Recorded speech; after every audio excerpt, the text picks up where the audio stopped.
Hello, let's talk about Jade City, number one in the Green Bone saga by Fonda Lee, Canadian author, at least Canadian-born author. I think she's living in the United States now. 2017 urban fantasy crime mob book, kind of kung fu post-colonial book that I got from the library. So yeah, this is, yes, it's very much kind of like a Godfather. It's like a family. It's centering on a kind of a mob, or in this case, a clan family. But this is kind of a combination because it's like urban fantasy as well. There's very much a what if, like all the amazing kind of jumping and amazing kind of force, kind of magical powers. What if that was also in this fantasy world?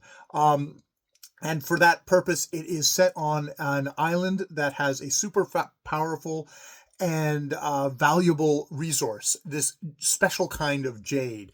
This jade, which when the wearer has it, like, touching their skin, with the right training, with the right genetics, the right clan, they wield superhuman speed, strength, perception, kind of almost like telekinesis, like pushing force, that makes you a jade warrior. With all of this stuff, there's actually a schools. The various clans have schools where you go through extensive training if you have the right genetics.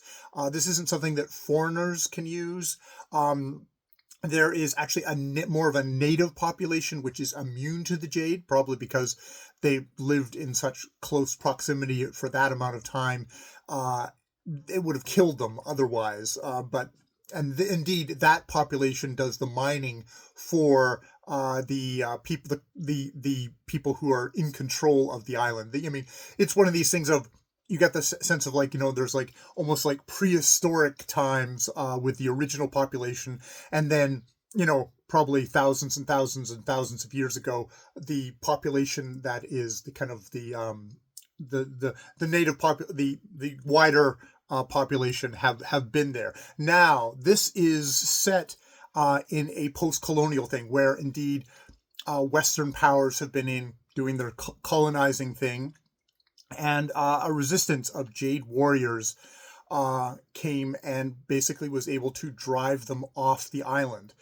What happened after they were driven away was there was a split in this group, giving us the two major clans, the No Peak clan, which is the family that we center on, and the Mountain clan. And there was basically a difference of opinion of how should we deal with the outside world. No Peak was very much like, okay, we need to live in this world, so we're going to figure out a kind of a way.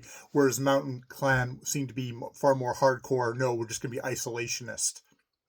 So there was a split between two fathers in that, and the father in the No Peak clan, Sen, was Call Sen. It's the first name first, and last name. Okay, wait a minute. Their family name is Call, and that comes first, and then their individual name comes second. So it's Call Sen. He was the ancient patriarch who has given up control to his first son, which is Call Lan, with Call Hero, is basically kind of the muscle thing, and they've got an old kind of compatriot who is the weatherman, which is sort of the more strategy and stuff like that. As the novel opens, this stuff, of course, all changes. So I think it's interesting that we've, right from the beginning, there's kind of an acknowledgement of, yeah, a lot of these kind of like the crime stuff that we have in the real world comes out of stuff that's happened in the past that maybe we don't really think about, like the colonialism. There's very much of like how the violence, the masculinity of this particular world is, the sexism is coming out of a colonial experience and the trauma of that colonial experience, and how they've had to kind of shape themselves and be kind of fairly violent and corrupt in ways to survive and to actually. It's a shaping that's happened because of in part just a reaction to colonialism. So that's something in there. It is a really interesting book for kind of the ideas of masculinity. Very much you see that with Lan struggling to be, how is he going to be a good leader? How is he's in the shadow of his father, who keeps on kind of ducking in and kind of undermining him, and his weatherman, who is kind of still kind of loyal to the father, not to Lan. So there's stuff like that. There's the female feminine thing of there are three children in this of this family. There is Lan, who is at this point is supposedly the head of No Peak.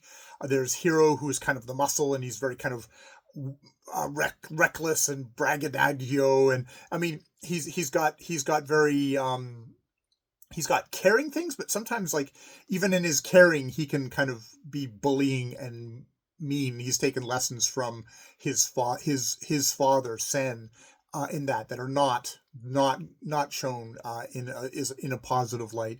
And then we have the youngest, who is Shay, who actually is the complete black sheep of the family. She took up with a foreigner, and indeed left the country with that man. Now she is back in the country, and she doesn't really want a part of the family, and that's got a bit of the Godfather of, like, I wanted out, but they pulled me back in kind of feel to it. There's still Fnd L is definitely working within the tropes of the mobster thing and the mob story, but how she negotiates things, you could somewhat look at her as, oh, this is the kind of the wilting violet kind of female character, but she makes a lot of choices within this book, which I think show her as pretty active and pretty mindful of stuff, and aware of, like, the traps of just being violent and ruthless, as can be shown with her perhaps polar opposite, which is in the mountain clan, the head there died, at which point there was a violent, ruthless takeover by his adopted daughter, a daughter who knew, as we kind of learn later in the book, it's like, no one was going to support me to be the head of this clan, even though I was the right choice for that. And so she violently, basically murdered a whole ton of people to get to the top, and is continued on with what is, basically by any means necessary. She's decided this, whatever she's doing, is for the good of the country. She honestly believes that, and you can kind of see her arguments there. But I mean, it is really violent, really ruthless, and she sees the No Peak family as getting in her way, and that's going to cause horrible mayhem. And indeed, some of her tactics push things over the top, probably for where she didn't even mean them to go.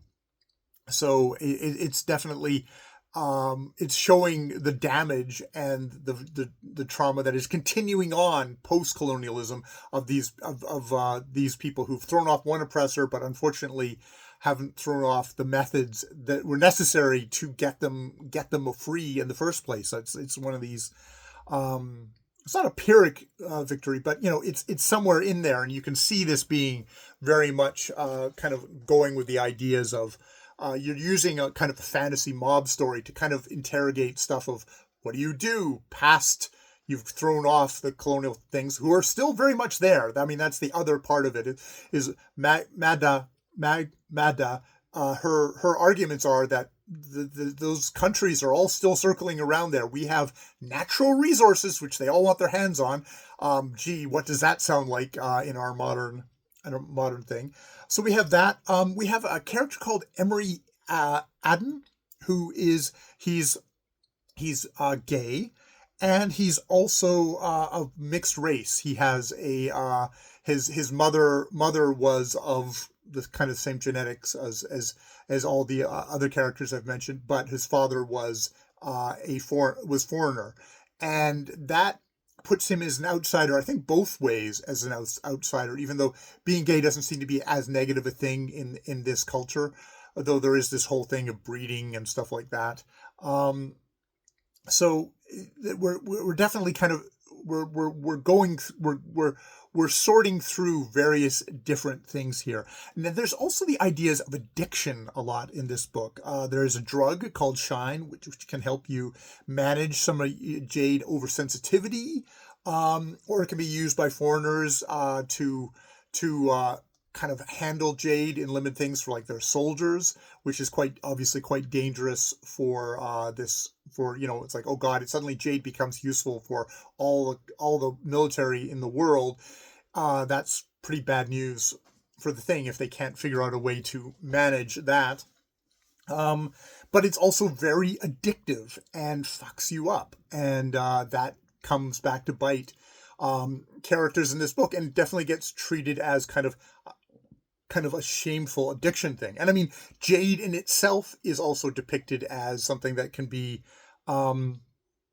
you can just have to, even with the right genetics and stuff like that, you can have so much jade that it messes you up, or you reach a limit of how much power, and you get something called the itches, which seems to basically destroy you.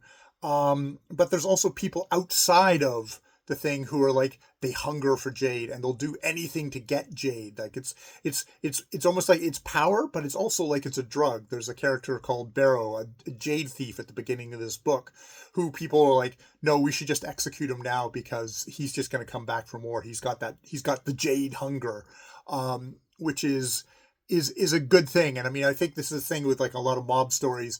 It's oftentimes, what are they dealing in? They're dealing in drugs and the corrosive, they're drugs and power, and both of them are corrosive, both of them are destructive. They can warp people.